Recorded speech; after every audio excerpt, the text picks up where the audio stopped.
global supply chain disruptions reached the island land fast, hitting hard at the local fuel pump and the grocery checkout line. Minjariba operates at the end of a long, brittle logistical tether. Almost every electron, data packet, and liter of fuel used here is imported from the mainland. This chart tracks that dependency in real time.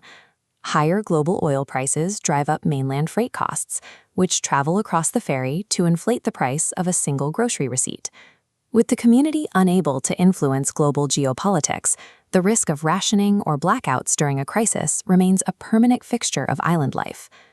Building an internal, anti-fragile safety net allows the community to survive even if that mainland tether is severed. Resilience on an island scale begins at the neighborhood kitchen table. The Straddie shared table connects households to exchange surplus local fish, backyard produce, or a spare seat at dinner.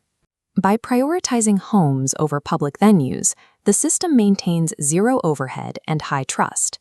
It is a model of low-pressure reciprocity built on local dignity.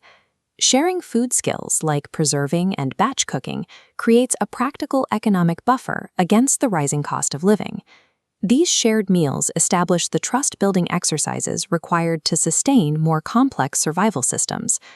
Trust requires a communication channel. When a severe storm or fuel shortage cuts the island's power and internet, that channel disappears.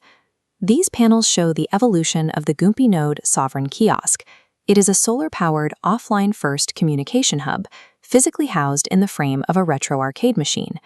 On normal days, the kiosk serves as a community board and transport coordinator, as shown on the left side of this interface diagram. During a grid failure, the unit switches to survival mode. It becomes an ultra-low power engine for emergency broadcasts and missing person check-ins. This signals a shift to the mesh-tastic LoRa network. By pinging data directly between nodes in Dunwich, Amity, and Point Lookout, the system bypasses inactive mainland cell towers entirely. This physical infrastructure supports the braided economy, utilizing a unit called the C-hour or community hour.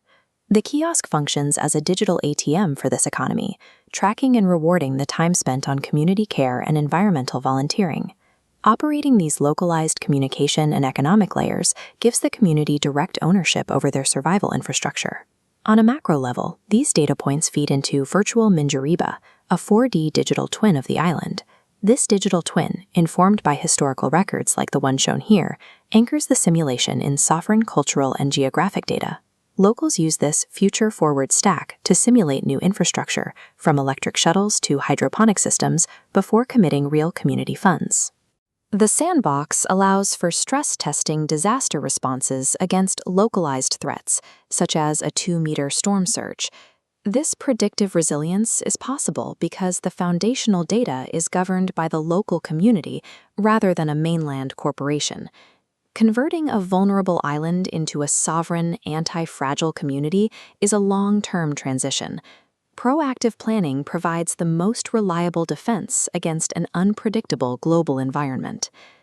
The path toward technological and economic survival begins by pulling up a chair and sharing a meal with a neighbor.